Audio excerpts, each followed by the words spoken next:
Eder, Mech, Pallister. Dalla seconda autopsia sono venute fuori una serie di lesioni non riscontrate nella prima autopsia. Per quanto riguarda lo scheletro, l'unica anomalia riscontrata, la professoressa Cattaneo ci ha mostrato questa vertebra, la seconda toracica, che ha appunto una rima di frattura, e questo è quello, diciamo, che ci dà lo scheletro.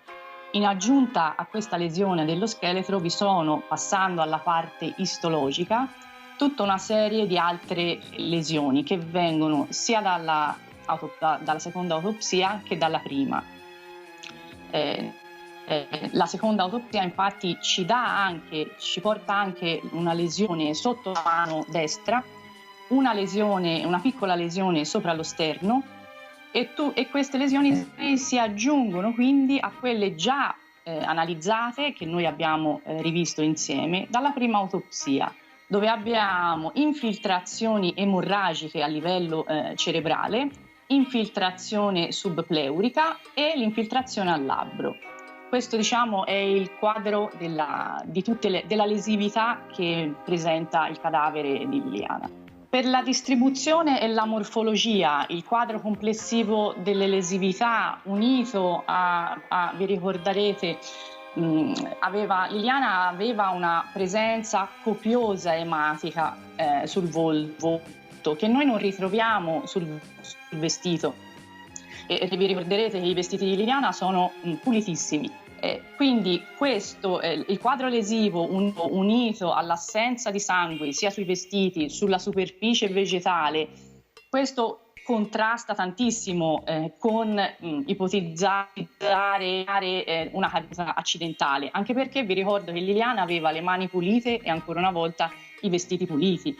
Questo è la nostra idea, la nostra ipotesi. Le infiltrazioni sono tutte perimortali, sono state chiaramente descritte perimortali, tutte. Per quanto riguarda la SHAD, sì, non sarà sicuramente possibile, perché sapete il cadavere c'è stato, la bara non era zincata, per cui non c'era materiale. Questo che sto parlando di lesività, no, devo andare contro quello che è stato riportato, perché il quadro lesivo è un quadro, ripeto, distribuzione e morfologia che è importante. La frattura comunque è una rima di frattura che il professor Fineschi ci riporta a essere una frattura e comunque sarebbe stata dolorosa. Questa rima di frattura che è stata descritta dalla professoressa Cattaneo perimortale, e quindi sarebbe stata, avrebbe dato molto dolore, quindi questa frattura, ed è perimortale. Come tutte le altre lesioni sono positive alla glifoforina, tutte perimortali. Il medico legale,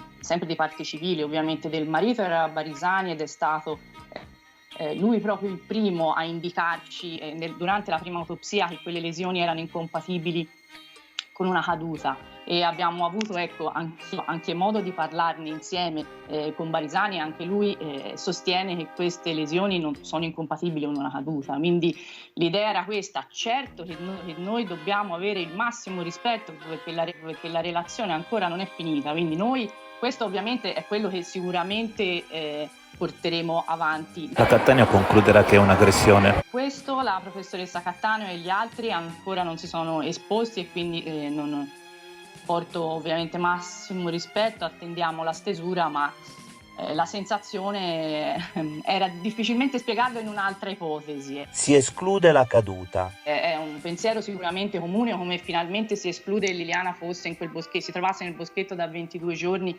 che su questa terra, diciamo, da un punto di vista naturalistico non è compatibile. Per quanto riguarda soprattutto, dobbiamo riferirci alla copiosa presenza enzaimatica, ripeto, che quella è stata proprio contenuta nell'immediatezza di quello del quale è stato coinvolto Liliana, ovviamente, nell'immediatezza nei sacchi della spesa. La mia citazione sono le parole della professoressa Cattaneo, quindi quando ho detto una rima di frattura perimorte è perché è la professoressa Cattaneo che ce l'ha riferita così, quindi è l'unica, ci ha descritto come l'unica anomalia dello scheletro, non ve ne sono altre, è una rima di frattura perimorte.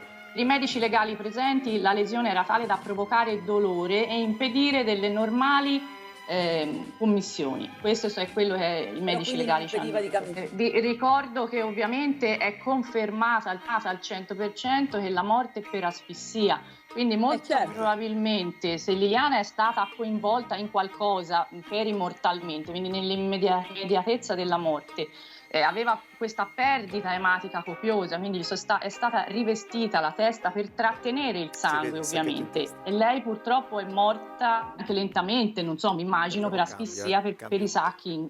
Sono in attesa della relazione del professor Vanin per concludere, quindi per ragionare anche sul fattore del post mortem interval, che è sicuramente lo scoglio più grande, ovviamente. Per quanto riguarda la nostra ipotesi, noi abbiamo, come sapete, parlato di una possibile ipotesi che Liliana sia stata conservata a basse temperature. Purtroppo a questo quesito il fatto che il cadavere ci è arrivato quasi praticamente scheletrizzato ci ha impedito di fare lo SHAD, che avrebbe dato la risposta definitiva finalmente. No. Ma che bel castello Marcondiru di Rundello. Non è che il vento della Bora può spazzare via da Trieste le strane coincidenze che aleggiano intorno all'intricato caso della morte di Liliana Resinovic? No. Non può. Non è una, ma tante coincidenze che lentamente sopraggiungono. Il tempo è passato e piano piano quel vento del silenzio che si sperava silenziasse la vicenda non è arrivato con buona pace di alcuni protagonisti di questo triste epilogo. Già. Perché, a partire dai testimoni sugli avvistamenti di Liliana Resinovic in vita, c'è un gran bel da dire. Iva la prima che disperatamente si fa avanti per dare la sua testimonianza prima che vada in onda il servizio di chi l'ha visto e che per coincidenza frequenta le saune. Poi la testimonianza della signora del Ferdinandeo arrivata, guarda caso, il giorno dopo la testimonianza di Iva e che guarda caso parrebbe sia cliente di Iva. Poi arriva la testimonianza di Ilaria con lunghe e snervanti descrizioni per avvalorare la sua testimonianza, ma anche qui sopraggiunge coincidenza. Vi sono legami stretti di conoscenza tra la famiglia di Ilaria e il marito della vittima. Infine, per il momento, l'ultima coincidenza, la Fincantieri. Già che c'entra la Fincantieri?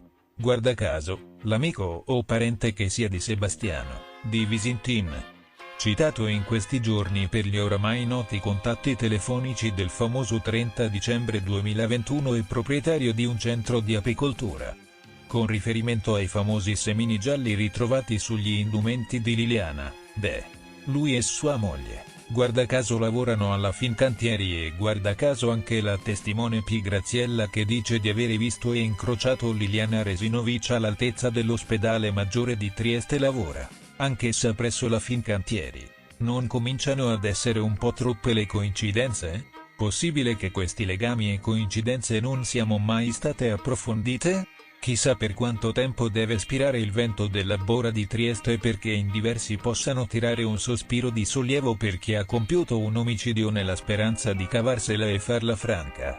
E per chi in questi anni ha cercato vera verità e vera giustizia per Liliana e cerca pace nel dolore immenso di aver perso una persona cara e nel desiderio di sapere cosa sia veramente successo.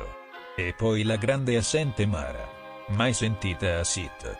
Ehi, non dimenticare di iscriverti a questo canale.